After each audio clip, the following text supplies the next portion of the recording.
Alrighty, guys, we're going to go ahead and do or I'm going to give you the demonstration for problem 8b3, and it's found on page 309 of your textbook, okay? The first thing to remember, we're recording the payroll taxes, and now this is the payroll tax that we're paying out at the end of the quarter for each month, okay, that we're having to record.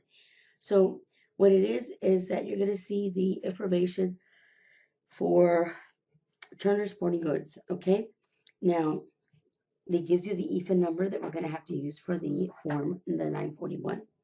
It also goes ahead, gives us the address, and it tells us that none of the employees will reach the Social Security wage base limit by the end of the year. Assume that the rate for it is 6.2, and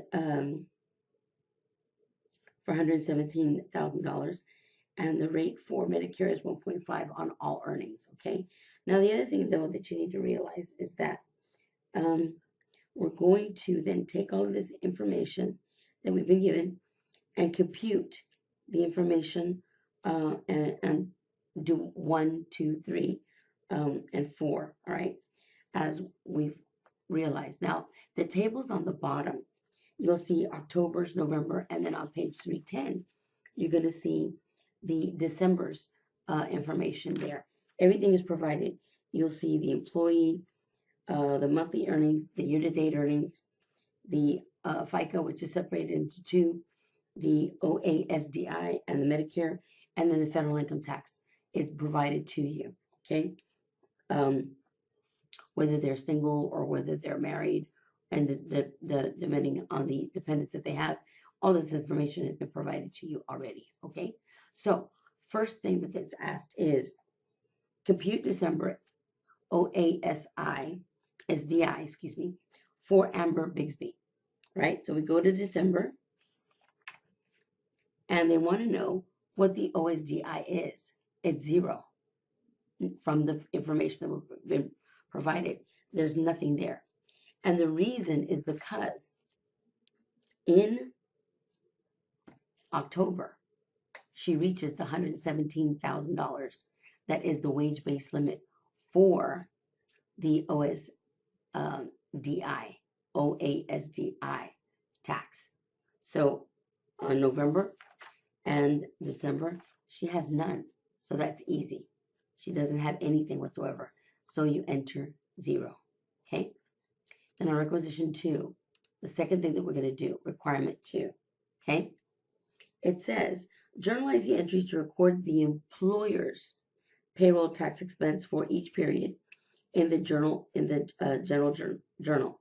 SUTA rate is 5.7 and FUTA rate is 6.0. Remember, SUTA is state unemployment tax and FUTA is federal unemployment tax. And this is what's the responsibility of the employer, not the employee. So if we get the information for the payroll expense, first thing that we're going to look and see for October. So you're going to go to October's area, okay? What you're going to do is you're going to see what the total is for the OSDI payable, 626.20, okay? And how did I get that? I didn't have to compute anything. The information is given to you there on the table under OASDI and under the FICA under OSDI for all of the employees right there. Right next to it, it's your FICA Medicaid and FICA Medicare, payable provided. So when we add these two together, then the payroll expense account is going to be debited for $772.65. The OSDI payable is credited for $626.20. The Medicare payable is credited also for $146.45. So we're going to do the same thing for November and December. We're just going to record first how much it is, each one, so that we can know from the table. And we know that when we're doing the crediting, that the debit actually equals the amount of money that is there. Now, what you're going to see, though, is that the reason it's only 473 is because now for November, since Amber has already reached that wage base limit, she doesn't have to pay in, and the employer doesn't have to pay in for it anymore. So that's why it's only $473.68 instead of the amount that's provided before. Same thing for December. We're going to get the amounts and we're going to just put them in. Again, we're debiting the payroll expense account and we're crediting each of the payables, okay? Each of the amounts that we're having to do and provide. That's all you have to do for this section. Again, the information is found there. So this is for requirement number 2, based on number 2 off of problem B3, what they wanted us to do. Then for number 3, requirement number 3, okay, it says journalize the payment of each tax liability in the general journal, okay? So now, for November, we're going to take the OSDI payables and the FICA payables and the FIT payable as well. So the amount in the general journals, okay, in the general journal is being taken from November the 15th, okay? So if we go to November the 15th and we see what is there, and remember, the reason that we're paying it out on November the 15th is monthly. But remember, November the 15th is based off of October. Because remember, we have to pay by the 15th of November. So where in the heck did I get $1,252.40? It's very simple. Right here. Why are we multiplying it by 2? Why? Okay? The reason is because remember, the employee and the employer are paying into the Social Security.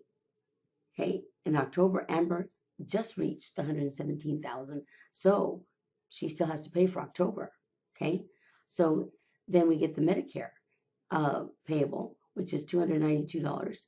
So we're going to go ahead and multiply that by 2, and you get the $292 and 90 cents. Okay, so you've explained that already, where we get these two numbers. But where the heck am I getting the FIT payable? Go to the table, okay?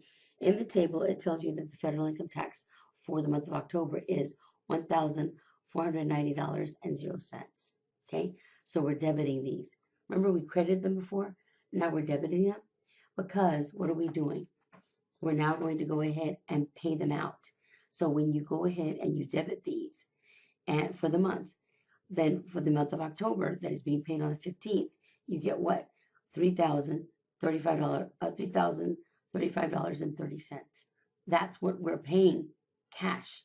Now we're depositing them in the 941 taxes. We're actually going ahead and deciding that that's where we're going to go ahead and put in. That's how much we have to go ahead and pay in to the taxes.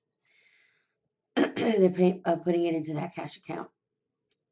Same thing for December. You're now looking at November's information because you're paying it out by the 15th of December. So that 947.36, again, requisition 2 is here. And the reason that it's only this amount is because remember, we're not paying for Amber anymore. She's already reached it for November, okay? And then again, do the same thing for the Medicare payable. And then, of course, you see the information in the tax table that's provided for you on page 309. Now, again, we're paying December's in January. So here we go. We're going to go ahead and put that in, same way that we did it for December. These are the numbers. And then, of course, this is how much we're depositing for cash. Then, here we go. This was provided to you, okay, for the FUTA and SUTA, all right? It's in 2. It says that the FUTA rate is 5.7 and the SUTA rate is this amount, which is the 0.6. Now the question is, where are we getting that information? Why are we multiplying it by the $21,000? And the reason is because they forgot to give you the information concerning the fact that that's his premium. That's how much he's paying for the um, the unemployment tax that's there. So for the federal income tax, that's his base that he's paying, 4.6 times $21,000, and you get the $126.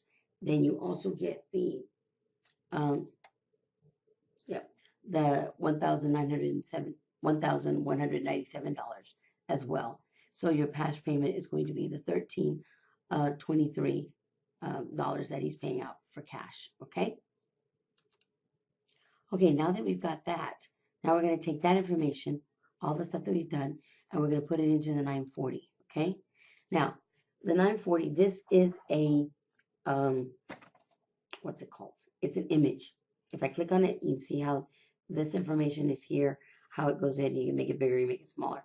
So what I decided to do instead is to go ahead and line it up with more or less the columns of where this information is supposed to go to. Now, all the information on the top right here, okay? The information, the EFIN number, you can just journalize it or put it here to the side if you want. You don't have to print it out and then try to send it to me, PDF. You can do it here, it's no big deal. So the EFIN number, remember, it gives it to you. His EFIN number is going to be the 28, I'm not mistaken. Yep, it's a 289311893 that you would put into these little boxes. Then he would go ahead and put in his name, which is Bill Turner. Notice not the trade name or the company name. Then the trade name, which is Turner Sporting Goods Shop. Then the fact that he's at 2 Boat Road, Lynn, okay, MA from Massachusetts. And then the suite or room number, which is, or which would go up here, but this is the zip code, which is 01945. Okay, so you put all that information here. And then you check to see which quarter that it's going to be. Remember, we're turning in quarterly report. So this would be clicked here for the quarterly report. Now, the number of employees that are going to contribute is very simple. We've got 3, okay? That's given to us. The wages and tips and compensation, of course, here we go. We total everything for each month, the 10,100, 10,500, and the 12,200 that we get for each month based on the information provided in page 309 and 302 comes up to $32,800. Okay? Now, the federal income tax withheld, we total then for each of the information provided gives us then the 1,490, the 1,629, and then the 2,045 gives us that amount of the $5,165. Okay, that's not that big of a deal. Pretty simple where we're getting the numbers. This taxable Social Security wages, all right, this is a little trickier, okay? And the reason I say that is because it's difficult to say, well, where are they getting that information from? What's going on? Remember, for this, we have to remember that we have to exclude the wages for Amber, okay? Because notice it's saying taxable Social Security wages. So for October, we add the amount, which is the total wages that we're going to use is there. But for the following months, which is the months of November and December, we exclude her information. So again, as I was saying, if you go ahead and exclude her wages, both months' wages, and just enter what she earned in October, and then add her October, but not her November or December, into the wages, okay, they're there. For the other 2, you'll end up getting this total of $25,820. Seems a little tricky, but this does happen, and that's why I decided to do this one for you instead. So when we go ahead and get the 2582, it's very simple. You want to go ahead and put the 3280, but no, This is the wages and tips and compensation. That's just showing what we paid out. Here, though, taxable Social Security wages, those that can be taxed. And remember, again, I know I'm repeating myself, but only 1 month of Amber can be considered taxable. And that's why we exclude her for the other months and we end up getting the 2580.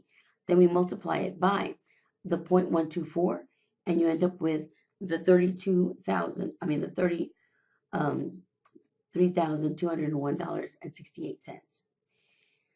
Then for the taxable Social Security tips, and we put everything. Okay, we put back the entire thing that's there, and we multiply that by the 32. I'm sorry, this is not. This shouldn't be here. I fixed it. This should be here for the taxable Medicare wages and tips, not this other one.